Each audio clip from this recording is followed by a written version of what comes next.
ಎಲ್ರಿಗೂ ನಮಸ್ಕಾರ. Welcome back to my channel. ನಾನು ಪೂಜಾ. ಇವತ್ತು ಬುಧವಾರ ಅಂದರೆ ಗಣೇಶ ಹಬ್ಬದ ದಿನ ಬೆಳಗ್ಗೆಯಿಂದನೇ ವ್ಲಾಗ್ನ ಸ್ಟಾರ್ಟ್ ಮಾಡ್ತಾ ಇದ್ದೀನಿ. ನಮ್ಮನೆಯಲ್ಲಿ ಯಾವ ಥರ ಗಣೇಶ ಹಬ್ಬ ಸೆಲೆಬ್ರೇಟ್ ಮಾಡಿದ್ವಿ ಅಂತ ಇವತ್ತಿನ ವಿಡಿಯೋದಲ್ಲಿ ಶೇರ್ ಮಾಡ್ತೀನಿ. ವಿಡಿಯೋನ ಎಲ್ಲೂ ಕೂಡ ಸ್ಕಿಪ್ ಮಾಡಿದೆ ನೋಡಿ. ಇನ್ ಕೇಸ್ ಈ ವಿಡಿಯೋ ಏನಾದರೂ ಇಷ್ಟ ಆದರೆ ಪ್ಲೀಸ್ ಒಂದು ಲೈಕ್ ಮಾಡಿ, ಹಾಗೆ ನಿಮ್ಮ ಫ್ರೆಂಡ್ಸ್ ಆ್ಯಂಡ್ ಫ್ಯಾಮಿಲಿಗೆಲ್ಲ ಈ ವಿಡಿಯೋನ ಶೇರ್ ಮಾಡಿ.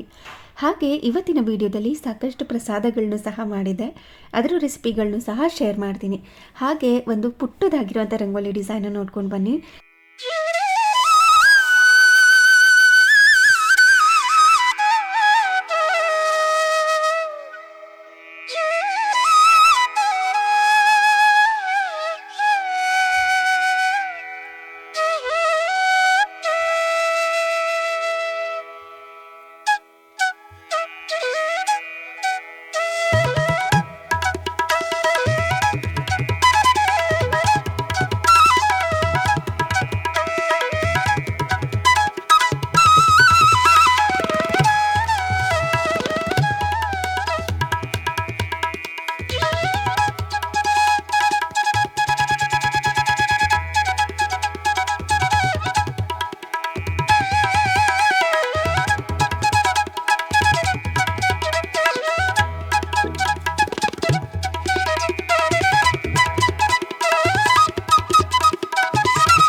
ಈ ರಂಗೋಲಿ ಡಿಸೈನ್ ನಿಮಗೂ ಕೂಡ ಇಷ್ಟ ಆಗಿದ್ರೆ ನಿಮ್ಮ ಮನೆಯಲ್ಲೂ ಕೂಡ ಟ್ರೈ ಮಾಡಿ ನೋಡಿ. ತುಂಬ ಬ್ಯೂಟಿಫುಲ್ಲಾಗಿ ಕಾಣಿಸುತ್ತೆ.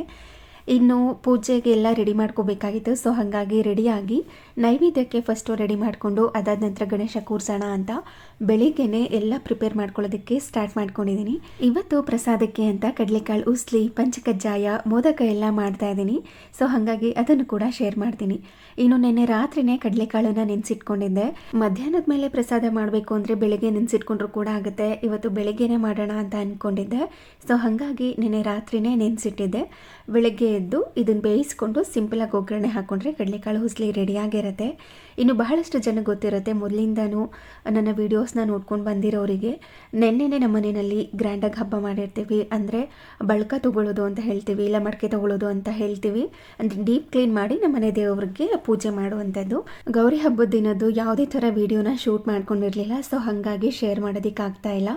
ಹಾಗೆ ಗಣೇಶ ಹಬ್ಬದಲ್ಲಿ ಶೂಟ್ ಮಾಡ್ಕೊಳ್ಳೋಣ ಅಂತ ಅಂದ್ಕೊಂಡು ಇವತ್ತು ಬೇಗನೆ ಎದ್ದು ಎಲ್ಲ ಕೆಲಸಗಳನ್ನು ಕೂಡ ಮಾಡ್ಕೋತಾ ಇದ್ದೀನಿ.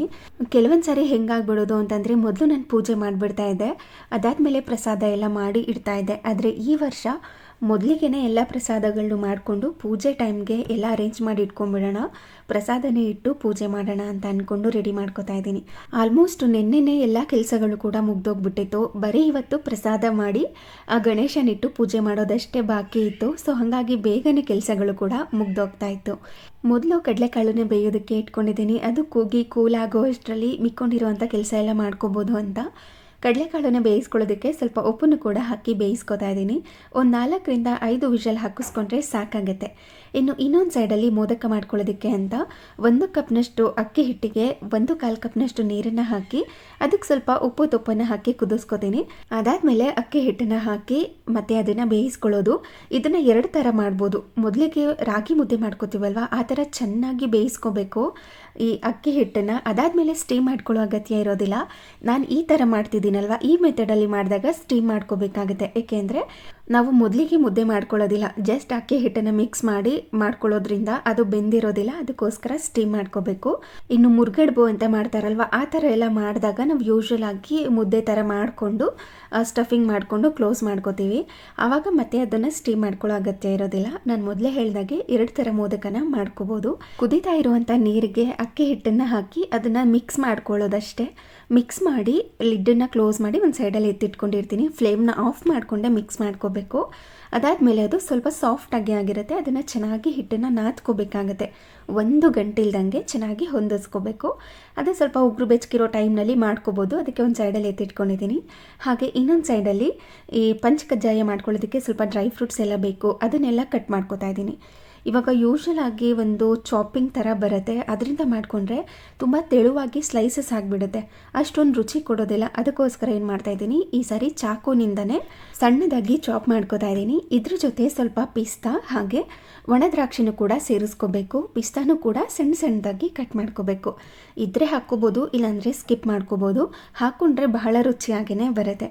ಈ ಪಂಚಕಜ್ಜಾಯ ಅಂತೂ ಒಂದು 5ರಿಂದ 6-7 ನಿಮಿಷದಲ್ಲಿ ರೆಡಿನೇ ಆಗೋಗ್ಬಿಡುತ್ತೆ. ಅಷ್ಟು ಸಿಂಪಲ್ ಪ್ರಸಾದ ಇದು.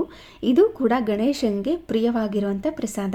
ಹಾಗೆ ಸ್ವಲ್ಪ ಪಾಯಸಕ್ಕೂ ಕೂಡ ಏಲಕ್ಕಿ ಬೇಕಿತ್ತು. ಇನ್ನು ಮೋದಕ ಮಾಡ್ಕೊಳ್ಳೋದಕ್ಕೆ ಮತ್ತು ಈ ಪಂಚಕಜ್ಜಾಯ ಎಲ್ಲ ಮಾಡ್ಕೊಳ್ಳೋದಕ್ಕೆ ಸ್ವಲ್ಪ ಏಲಕ್ಕಿ ಬೇಕು. ಅದನ್ನು ಮಿಕ್ಸಿಗೆ ಹಾಕಿ ಪೌಡರ್ ಮಾಡ್ಕೊಳ್ಳೋದಕ್ಕಿಂತ ಈ ಥರ ಕುಟಾಣಿಲಿ ಕುಟ್ಕೊಂಡ್ರೆ ಅದ್ರ ಘಮ ಇನ್ನೂ ಚೆನ್ನಾಗಿ ಬರುತ್ತೆ.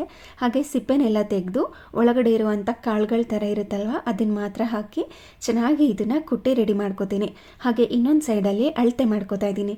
ಬೆಲ್ಲನ ನಾವು ಕರಗಿಸಿ ಸಹ ಸೇರಿಸ್ಕೋಬೋದು. ಈ ಉಂಡೆ ಬೆಲ್ಲ ಮತ್ತು ಅಚ್ಚು ಬೆಲ್ಲ ಇರುತ್ತಲ್ವ, ಅದನ್ನು ಕರಗಿಸಿ ಸಹ ಹಾಕ್ಕೋಬೋದು. ಅದಿಲ್ಲ ಅಂತಂದರೆ ನಾರ್ಮಲ್ ಆಗಿ ಈ ಥರ ಬೆಲ್ಲದ ಪುಡಿನೇ ಸಿಕ್ಬಿಡುತ್ತೆ ಮಾರ್ಕೆಟಲ್ಲಿ. ಇವಾಗ ಆರಾಮಾಗಿ ಅದನ್ನೇ ಬಳಸ್ಕೋಬೋದು. ಇನ್ನು ಕರಗಿಸಿ ಅದನ್ನೆಲ್ಲ ಸೇರಿಸ್ಕೊಳ್ಳೋ ಅಗತ್ಯ ಇರೋದೇ ಇಲ್ಲ. ಇವಾಗ ಪಂಚಕಜ್ಜಾಯ ಮಾಡ್ಕೊಳ್ಳೋದಕ್ಕೆ ಅಂತ ಒಂದು ಪ್ಯಾನ್ಗೆ ಸ್ವಲ್ಪ ತುಪ್ಪನ ಹಾಕಿ ಅದಕ್ಕೆ ಕಟ್ ಮಾಡಿ ಇಟ್ಕೊಂಡಿರುವಂಥ ಗೋಡಂಬಿ ಮತ್ತು ಬಾದಾಮಿನ ಹಾಕಿ ಇದು ಸ್ವಲ್ಪ ಲೈಟಾಗಿ ಕಲರ್ ಚೇಂಜ್ ಆಗಬೇಕು, ಅಲ್ಲಿ ತನಕ ಇದನ್ನು ಫ್ರೈ ಮಾಡ್ಕೋತೀನಿ. ನಂತರ ಅದಕ್ಕೆ ಸ್ವಲ್ಪ ಪಿಸ್ತಾ ಹಾಗೆ ಒಣ ದ್ರಾಕ್ಷಿನ ಹಾಕಿ ಅದನ್ನು ಕೂಡ ಸ್ವಲ್ಪ ಹೊತ್ತು ಫ್ರೈ ಮಾಡ್ಕೋಬೇಕು. ತುಂಬ ಕಪ್ಪಗಾಗೋ ತನಕ, ಹಾಗೆ ದ್ರಾಕ್ಷಿ ಸ್ವಲ್ಪ ದಪ್ಪ ಆಗುತ್ತಲ್ವ, ಅಲ್ಲಿ ತನಕ ಏನು ಫ್ರೈ ಮಾಡ್ಕೊಳ್ಳೋ ಅಗತ್ಯ ಇಲ್ಲ. ಜಸ್ಟ್ ಈ ಥರ ಆದರೆ ಸಾಕಾಗುತ್ತೆ. ಇವಾಗ ಪಂಚಕಜ್ಜಾಯ ಮಾಡ್ಕೊಳ್ಳೋದಕ್ಕೆ ಅಂತ ಒಂದು ಮಿಕ್ಸಿಂಗ್ ಬೌಲ್ಗೆ 2 ಕಪ್ನಷ್ಟು ತೆಳು ಅವಲಕ್ಕಿನ ತೊಗೊಂಡಿದ್ದೀನಿ. ಪೇಪರ್ ಅವಲಕ್ಕಿ ಇರುತ್ತಲ್ವ ಅದನ್ನು. ಹಾಗೆ ಅದಕ್ಕೆ ನಿಮಗೆ ಎಷ್ಟು ಸಿಹಿ ಬೇಕು ಅದಕ್ಕೆ ತಕ್ಕಂತೆ ಬೆಲ್ಲ ಹಾಗೆ ತೆಂಗಿನಕಾಯಿ ತುರಿ ಜಾಸ್ತಿ ಹಾಕ್ಕೊಂಡಷ್ಟು ರುಚಿಯಾಗೇ ಬರುತ್ತೆ. ನಂತರ ಅದಕ್ಕೆ ಸ್ವಲ್ಪ ಏಲಕ್ಕಿ ಪುಡಿನ ಹಾಕಿ ಕೊನೆಯಲ್ಲಿ ತುಪ್ಪದಲ್ಲಿ ಫ್ರೈ ಮಾಡಿಟ್ಕೊಂಡಿರುವಂಥ ಡ್ರೈ ಫ್ರೂಟ್ಸ್ನ ಹಾಕಿ ಚೆನ್ನಾಗಿ ಇದನ್ನು ಮಿಕ್ಸ್ ಮಾಡ್ಕೊಳ್ಳೋದು. ಅಂದರೆ ಕಾಯಿ, ಬೆಲ್ಲ, ಪೇಪರ್ ಅವಲಕ್ಕಿ ಮತ್ತು ಈ ಡ್ರೈ ಫ್ರೂಟ್ಸ್ ಎಲ್ಲ ಚೆನ್ನಾಗಿ ಹೊಂದ್ಕೋಬೇಕು. ಇದ್ರ ಕಲರ್ ನೋಡ್ತಿದ್ರೆ ನಿಮಗೆ ಗೊತ್ತಾಗಿರುತ್ತೆ ಯಾವ ಥರ ಇದ್ದಿದ್ದು ಯಾವ ಥರ ಚೇಂಜ್ ಆಗಿದೆ ಅಂತ. ಇಲ್ಲಿ ತನಕ ಇದನ್ನು ಚೆನ್ನಾಗಿ ಮಿಕ್ಸ್ ಮಾಡ್ಕೋಬೇಕು. ನೀವು ಬೆಲ್ಲದ ಪುಡಿ ಬದಲಾಗಿ ಬೆಲ್ಲನ ಕರಗಿಸ್ಕೊಂಡು ಸೇರಿಸ್ಕೋತೀರಾ ಅಂತಂದರೆ ಸ್ವಲ್ಪ ಮಾತ್ರ ನೀರನ್ನು ಹಾಕಿ ಅದನ್ನು ಕರಗಿಸ್ಕೊಂಡು ಸೇರಿಸ್ಕೋಬೇಕು. ಇಲ್ಲಾಂದರೆ ಪೇಪರ್ ಅವಲಕ್ಕಿ ಏನಿದೆ ಅದೆಲ್ಲ ನೆಂದೋಗ್ಬಿಡುತ್ತೆ. ಅದಕ್ಕೋಸ್ಕರ ಇವಾಗ ಪಂಚಕಜ್ಜಾಯ ರೆಡಿಯಾಗಿತ್ತು. ಇವಾಗ ಮೋದಕ ಮಾಡ್ಕೊಳ್ಳೋದಕ್ಕೆ ಸ್ಟಫಿಂಗ್ನ ರೆಡಿ ಮಾಡ್ಕೋತಾ ಇದ್ದೀನಿ. ಈ ಡ್ರೈ ಫ್ರೂಟ್ಸ್ ಏನು ಫ್ರೈ ಮಾಡ್ಕೊಂಡಿದ್ದೆ ಅದೇ ಪ್ಯಾನ್ಗೆ ಸ್ವಲ್ಪ ತೆಂಗಿನಕಾಯಿ ಹಾಗೆ ಬೆಲ್ಲದ ಪುಡಿನ ಹಾಕಿ ಚೆನ್ನಾಗಿ ಇದನ್ನು ಮಿಕ್ಸ್ ಮಾಡ್ಕೋಬೇಕು. ಇದು ಸಹ ಸೇಮ್, ನೀವೇನಾದ್ರೂ ಬೆಲ್ಲನ ಕರಗಿಸ್ಕೊಂಡು ಸೇರಿಸ್ಕೋತೀರಾ ಅಂತಂದರೆ ಸ್ವಲ್ಪ ನೀರನ್ನು ಹಾಕಿ ಕರಗಿಸ್ಕೊಂಡು ಹಾಕ್ಕೋಬೇಕು. ಕೊನೆಯಲ್ಲಿ ಸ್ವಲ್ಪ ಮಾತ್ರ ಏಲಕ್ಕಿ ಪುಡಿನ ಹಾಕಿ ಚೆನ್ನಾಗಿ ಮಿಕ್ಸ್ ಮಾಡ್ಕೊಳ್ಳೋದು. ಬೇಕು ಅಂದರೆ ಇದಕ್ಕೆ ಕೆಲವರು ಗಸಗಸೆನ ಫ್ರೈ ಮಾಡಿಕೊಂಡು ಅಂದರೆ ಡ್ರೈ ರೋಸ್ಟ್ ಮಾಡ್ಕೊಂಡು ಸೇರಿಸ್ಕೋತಾರೆ. ಹಾಗೆ ಬಿಳಿ ಎಳ್ಳನ್ನು ಕೂಡ ಡ್ರೈ ರೋಸ್ಟ್ ಮಾಡಿ ಸೇರಿಸ್ಕೋತಾರೆ. ಬಟ್ ಪ್ಲೇನಾಗಿ ಇದೇ ಥರ ಮಾಡಿಕೊಂಡ್ರೆ ಬಹಳ ರುಚಿಯಾಗಿರುತ್ತೆ. ಗಣೇಶನಿಗೆ ಇದೇ ಪ್ರಿಯವಾಗಿರುತ್ತೆ. ಹಾಗೆ ಇದನ್ನೆಲ್ಲ ರೆಡಿ ಮಾಡ್ಕೊಳ್ಳೋ ಅಷ್ಟರಲ್ಲಿ ನಾವೇನು ಹಿಟ್ಟನ್ನ ಕಲಸಿಟ್ಕೊಂಡಿದ್ವಿ ಅಲ್ವಾ, ಅದು ಸ್ವಲ್ಪ ಉಗುರು ಬೆಚ್ಚಗಿರುತ್ತೆ. ನಂತರ ಅದನ್ನು ಈ ಥರ ಚೆನ್ನಾಗಿ ನಾದ್ಕೊಂಡು ಕಲಿಸ್ಕೋಬೇಕು. ನೋಡಿ ಯಾವ ಥರ ಇದ್ದಿದ್ದು, ಯಾವ ಥರ ಮುದ್ದೆ ಥರ ಆಗಿದೆ ಅಂತ. ಇನ್ ಕೇಸ್ ಕಲಿಸ್ಕೊಳ್ಳೋದಕ್ಕೆ ಆಗ್ತಾ ಇಲ್ಲ ಅಂತಂದರೆ ಸ್ವಲ್ಪ ಬಿಸಿ ನೀರನ್ನು ಚುಮುಕಿಸ್ಕೊಂಡು ಮತ್ತು ಅದನ್ನು ಕಲಿಸ್ಕೋಬೇಕು. ಇನ್ನು ನಮ್ಮನೆಯಲ್ಲಿ ದಪ್ಪ ದಪ್ಪ ಮೋದಕ ಆದರೆ ಜಾಸ್ತಿ ಅನಿಸ್ಬಿಡುತ್ತೆ. ಸೊ ಹಾಗಾಗಿ ಪುಟಾಣಿ ಮೋದಕ ಮಾಡ್ಕೋತಾ ಇದ್ದೀನಿ. ಟೋಟಲ್ 21 ಮೋದಕಗಳನ್ನ ಮಾಡ್ತಾಯಿದ್ದೀನಿ. ಇದಾದರೆ ಜಾಸ್ತಿ ಕೂಡ ಅನಿಸೋದಿಲ್ಲ, ದೇವ್ರಿಗೆ ಇಟ್ಟಾದ್ಮೇಲೆ ನಾವೇ ತಾನೇ ತಿನ್ನೋದು.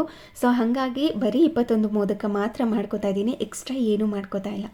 ಇವಾಗ ಈ ಥರ ಮೋಲ್ಡ್ ಇದ್ದರೆ ತುಂಬ ಈಸಿಯಾಗಿ ಆಗಿಬಿಡುತ್ತೆ, ಬೇಗ ಕೂಡ ಆಗಿಬಿಡತ್ತೆ.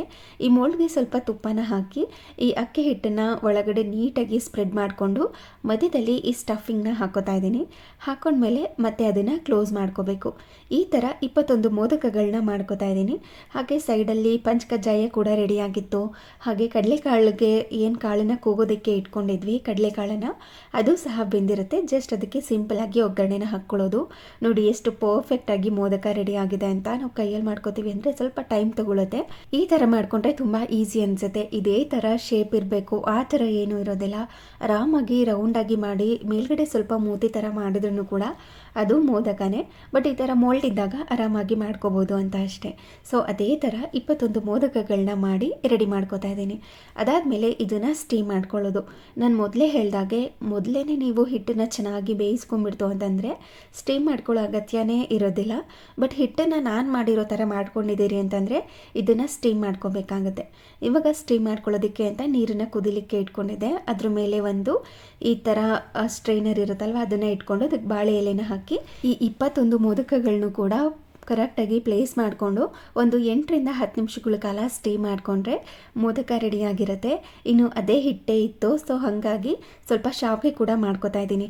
ಇದೇ ಥರ ನೀವು ಹಿಟ್ಟನ್ನು ಮಾಡ್ಕೊಂಡು ಶಾವಿಗೆ ಮಾಡಿಕೊಂಡ್ರೆ ನಾವು ಎಷ್ಟೇ ಎತ್ತಿಂಗ್ ಮಾಡಿದ್ರೂ ಕೂಡ ಅದು ಕಿತ್ತೋಗೋದೇ ಇಲ್ಲ. ನಾನು ನಿಮಗೆ ತೋರಿಸ್ತೀನಿ. ಯೂಶಲಾಗಿ ಸ್ವಲ್ಪ ತೆಳುವಾಗಿ ಹಿಟ್ಟನ್ನು ಮಾಡಿಕೊಂಡು ಶಾವಿಗೆನ ಮಾಡಿಕೊಂಡ್ರೆ ಹೆಂಗಾಗ್ಬಿಡುತ್ತೆ ಅಂದರೆ ಕಟ್ ಆಗ್ತಾ ಇರುತ್ತೆ. ಬಟ್ ಈ ಥರ ನೀವು ಶಾವಿಗೆನ ಮಾಡ್ಕೊಳ್ಳಿ. ಸೇಮ್ ನಮಗೆ ಮ್ಯಾಗಿ ಇರುತ್ತೆ ಗೊತ್ತಾ, ನೂಡಲ್ಸ್, ಅದು ಹೆಂಗೆ ಮಾಡಿದ್ರೂ ಕೂಡ ಕಟ್ಟಾಗಲ್ಲ. ಸೇಮ್ ಅದೇ ಥರನೇ ಬರುತ್ತೆ. ತುಂಬ ಚೆನ್ನಾಗಿ ಬಂದಿರುತ್ತೆ. ನಾನು ನಿಮಗೆ ತೋರಿಸ್ತೀನಿ ಯಾವ ಥರ ಬಂದಿದೆ ಅಂತ. ಇವಾಗ ಇದನ್ನೆಲ್ಲ ಬೇಯಿಸ್ಕೊಳ್ತಾ ಇದ್ದೀನಿ. ಒಂದು 3ರಿಂದ 4 ಆಗಿತ್ತು ಶಾವಿಗೆ ಅಷ್ಟೇ. ನಮಗೆ ಕರೆಕ್ಟಾಗಿರುತ್ತೆ. ತುಂಬ ಜಾಸ್ತಿ ಅಂತ ಕೂಡ ಇಲ್ಲ, ತುಂಬ ಕಡಿಮೆ ಅಂತ ಕೂಡ ಇಲ್ಲ. ಪರ್ಫೆಕ್ಟಾಗಿ ಎಲ್ಲರಿಗೂ ಕೂಡ ಆಗಿರುತ್ತೆ. ನೋಡಿ ಇವಾಗ ಈ ಥರ ಎತ್ತಿದ್ರೆ ಸ್ವಲ್ಪನೂ ಕೂಡ ಕಟ್ಟಾಗೋದಿಲ್ಲ, ಅಷ್ಟು ಪರ್ಫೆಕ್ಟಾಗಿ ಬಂದಿರುತ್ತೆ. ಇದನ್ನು ಬೇಕಿದ್ರೆ ನೀವು ಶಾವಿಗೆ ಉಪ್ಪಿಟ್ಟು, ಶಾವಿಗೆ ಪಾಯಸ ಮಾಡ್ಕೋತೀವಲ್ವ, ಅದಕ್ಕೂ ಸಹ ಬಳಸ್ಕೋಬೋದು. ಏಕೆಂದರೆ ಕಟ್ಟೆ ಆಗೋದಿಲ್ಲ ಅದು. ನಾವು ಎಷ್ಟು ಕಷ್ಟಪಟ್ಟು ಕೀಳಬೇಕು ಅಂದರೆ ಅಷ್ಟು ಪರ್ಫೆಕ್ಟಾಗಿ ಬಂದಿರುತ್ತೆ. ಹಾಗೆ ಇಲ್ಲಿ ಕಡಲೆಕಾಳು ಉಸ್ಲಿ ಮಾಡ್ಕೊಳ್ಳೋದಕ್ಕೆ ಏನು ಕೂಗಿಸಿ ಇಟ್ಕೊಂಡಿದ್ದೆ ಅದೇ ಕುಕ್ಕರ್ಗೆ ಸ್ವಲ್ಪ ಎಣ್ಣೆ, ಸಾಸಿವೆ, ಸ್ವಲ್ಪ ಹಿಂಗು, ಕರಿಬೇವಿನ ಸೊಪ್ಪು, ಒಣಗಿರುವಂಥ ಮೆಣಸಿನ್ಕಾಯಿ ಹಾಗೆ ಹಸಿಮೆಣಸಿನ್ಕಾಯಿನ ಹಾಕಿ ಚೆನ್ನಾಗಿ ಅದನ್ನು ಫ್ರೈ ಮಾಡಿಕೊಂಡು ಈ ಬೇಯಿಸಿ ಇಟ್ಕೊಂಡಿರುವಂಥ ಕಡಲೆಕಾಳು, ಸ್ವಲ್ಪ ಕೊತ್ತಂಬರಿ ಸೊಪ್ಪು, ತೆಂಗಿನಕಾಯಿ ತುರಿನ ಹಾಕಿ ಚೆನ್ನಾಗಿ ಮಿಕ್ಸ್ ಮಾಡಿಕೊಂಡ್ರೆ ಕಡಲೆಕಾಳು ಉಸ್ಲಿ ಕೂಡ ರೆಡಿಯಾಗಿರುತ್ತೆ. ಇದನ್ನೆಲ್ಲ ರೆಡಿ ಮಾಡಿಕೊಂಡು ದೇವರಿಗೆ ನೈವೇದ್ಯ ಮಾಡಿ ಅದಾದಮೇಲೆ ನಮಗೆ ಅಡುಗೆ ಮಾಡ್ಕೊಳ್ಳೋದಕ್ಕೂ ಕೂಡ ಸ್ಟಾರ್ಟ್ ಮಾಡ್ಕೊಂಡ್ವಿ. ನಮ್ಮನೇಲಿ ಗಣಪತಿನ ಈ ಥರ ಕೂರಿಸಿದ್ವಿ. ತುಂಬ ಲಕ್ಷಣವಾಗಿ ಪುಟಾಣಿ ಗಣಪತಿ ಇದು, ತುಂಬ ಮುದ್ದಾಗಿ ಕಾಣಿಸ್ತಾ ಇತ್ತು. ಹಾಗೆ ಮಾಡಿದಂಥ ನೈವೇದ್ಯ ಎಲ್ಲ ಇಟ್ಟಿದ್ದೀನಿ. ಇದನ್ನೆಲ್ಲ ಮಾಡ್ಕೊಳ್ಳೋ ಅಷ್ಟರಲ್ಲೇ ಬೆಳಗ್ಗೆ ಬ್ರೇಕ್ಫಾಸ್ಟ್ ಟೈಮ್ ಮುಗ್ದೋಗ್ಬಿಟ್ಟಿತ್ತು. ಸೊ ಹಾಗಾಗಿ ಬ್ರೇಕ್ಫಾಸ್ಟ್ ಸ್ಕಿಪ್ ಮಾಡಿಕೊಂಡು ಒಂದೇ ಸಾರಿ ಮಧ್ಯಾಹ್ನ ಲಂಚ್ನೇ ಪ್ರಿಪೇರ್ ಮಾಡ್ಕೊಂಬಿಡೋಣ ಅಂತ ಅಂದ್ಕೊಂಡು, ಅಂದರೆ ಒಂದು 12 ಗಂಟೆ ಹಾಗೆ ಪ್ರಿಪೇರ್ ಮಾಡ್ಕೊಂಬಿಡೋಣ, ಈ ಕಡೆ ಬ್ರಂಚ್ ಥರ ಆಗುತ್ತೆ ಅಂತ ಅಂದ್ಕೊಂಡು ಅಡುಗೆನೂ ಕೂಡ ಸ್ಟಾರ್ಟ್ ಮಾಡಿಕೊಂಡೆ. ಇನ್ನು ಇವತ್ತು ಸ್ಪೆಷಲಾಗಿ ಮಸಾಲೆ ವಡೆನ ಮಾಡ್ತಾಯಿದ್ದೀನಿ. ಯಾಕೆಂದರೆ ಯೂಶ್ವಲ್ ಆಗಿ ನಮ್ಮ ಸಿಟಿಗಳಲ್ಲಿ ಕಡಲೆಬೇಳೆಲೆ ವಡೆನ ಮಾಡೋದು, ಆದರೆ ಅಪರೂಪಕ್ಕೆ ಅಮ್ಮ ಈ ಥರ ಹಲಸಂದೆ ಕಾಳು ನಮ್ಮ ಗದ್ದೆಲೇ ಬೆಳೆದಿದ್ದು ಅದನ್ನು ಈ ಥರ ಹೊಡೆದು ಕೊಟ್ಟು ಕಳಿಸಿದ್ರು ವಡೆ ಮಾಡ್ಕೊಳ್ಳೋದಕ್ಕೆ, ಹಲಸಂದೆ ಕಾಳು ವಡೆ ಮಾಡ್ಕೊಳ್ಳೋದಕ್ಕೆ. ಇದನ್ನು ನಮ್ಮ ಕಡೆ ತಡಗುಣಿ ಕಾಳು ಅಂತ ಹೇಳ್ತೀವಿ. ಇದರಲ್ಲಿ ವಡೆ ಮಾಡಿದ್ರೆ ಇನ್ನೂ ಚೆನ್ನಾಗಿರುತ್ತೆ, ರುಚಿಯಾಗಿ ಬಂದಿರುತ್ತೆ. ನಮ್ಮನೆಯಲ್ಲಿ ಜಾಸ್ತಿ ನಾವು ಊರಲ್ಲಿದ್ದಾಗ ಈ ಥರ ಹಲಸಂದೆ ಕಾಳು ಬೇಳೆ ವಡೆನೇ ಮಾಡ್ಕೋತಾ ಇದ್ದಿದ್ದು, ಕಡಲೆಬೇಳೆ ವಡೆ ಮಾಡ್ತಾನೆ ಇರಲಿಲ್ಲ. ಆಲ್ಮೋಸ್ಟ್ ಎಲ್ಲರ ಮನೆಯಲ್ಲೂ ಕೂಡ ಇದೇ ಥರನೇ, ಅಂದರೆ ಈ ಒಡೆದಿರುವಂಥ ಕಾಳು ಏನಿರುತ್ತಲ್ವ ಅದನ್ನು ನೆನೆಸಿಟ್ಕೊಂಡಿರ್ತೀವಿ ಒಂದು 3-4 ಗಂಟೆ. ಟೈಮ್ ಇತ್ತು ಅಂದರೆ ರಾತ್ರಿನೇ ನೆನೆಸಿಟ್ಟು ಬೆಳಿಗ್ಗೆ ಈ ಥರ ಅದರಲ್ಲಿರುವಂಥ ಸಿಪ್ಪೆನೆಲ್ಲ ಶೋಧಿಸ್ಕೊಂಡು ಕಾಳನ್ನು ರುಬ್ಕೊಂಡು ವಡೆನ ಮಾಡೋದು. ಬಹಳಷ್ಟು ಜನಕ್ಕೆ ಈ ಥರ ಅಲಸಂದೆ ಕಾಳು ವಡೆ ಅಂದರೆ ಇಷ್ಟ ಆಗುತ್ತೆ. ನಮ್ಮ ಮನೆಯಲ್ಲೂ ಕೂಡ ತುಂಬ ಇಷ್ಟ. ಈ ಸಾರಿ ಅಮ್ಮ ಈ ಥರ ಅಲಸಂದೆ ಕಾಳು ಬೇಳೆನ ಕೊಟ್ಟು ಕಳಿಸಿದ್ರು. ಸೊ ಹಾಗಾಗಿ ಹಬ್ಬಕ್ಕೆ ಮಾಡ್ಕೊಳ್ಳೋಣ ಅಂತ ಅಂದ್ಕೊಂಡು ನೆನೆಸಿಟ್ಟಿದ್ದೆ. ಇವಾಗ ಸಿಪ್ಪೆನೆಲ್ಲ ಶೋಧಿಸ್ಕೊತಾ ಇದ್ದೀನಿ. ಶೋಧಿಸಿದ್ಮೇಲೆ ಸಿಪ್ಪೆ ಈ ಥರ ಬರುತ್ತೆ. ಕಾಳಲ್ಲಿ ಸ್ವಲ್ಪ ಸಿಪ್ಪೆ ಇದ್ರೂ ಕೂಡ ತೊಂದರೆ ಇಲ್ಲ, ಸ್ವಲ್ಪ ಕ್ರಿಸ್ಪಿ ಆಗೇನೆ ಬರುತ್ತೆ ವಡೆ ಅಂತ ಹಾಗೇನೆ ಇಟ್ಕೊಂಡಿದ್ದೀನಿ. ಇನ್ನು ನಾರ್ಮಲ್ ಮಸಾಲೆ ವಡೆ ಹೆಂಗೆ ಮಾಡ್ಕೋತಾರೋ ಅದೇ ಥರ ರುಬ್ಕೊಂಡು ಮಾಡ್ಕೊಳ್ಳೋದಷ್ಟೇ, ಬಹಳ ರುಚಿಯಾಗಿರುತ್ತೆ. ಹಾಗೆ ಇದಾಗಿತ್ತು ಇವತ್ತಿನ ವಿಡಿಯೋ. ಈ ವಿಡಿಯೋ ನಿಮಗೆ ಇಷ್ಟ ಆಗಿದ್ರೆ, ಯೂಸ್ಫುಲ್ ಅನಿಸಿದ್ರೆ ಪ್ಲೀಸ್ ಒಂದು ಲೈಕ್ ಮಾಡಿ, ಹಾಗೆ ಶೇರ್ ಮಾಡಿ. Thank you.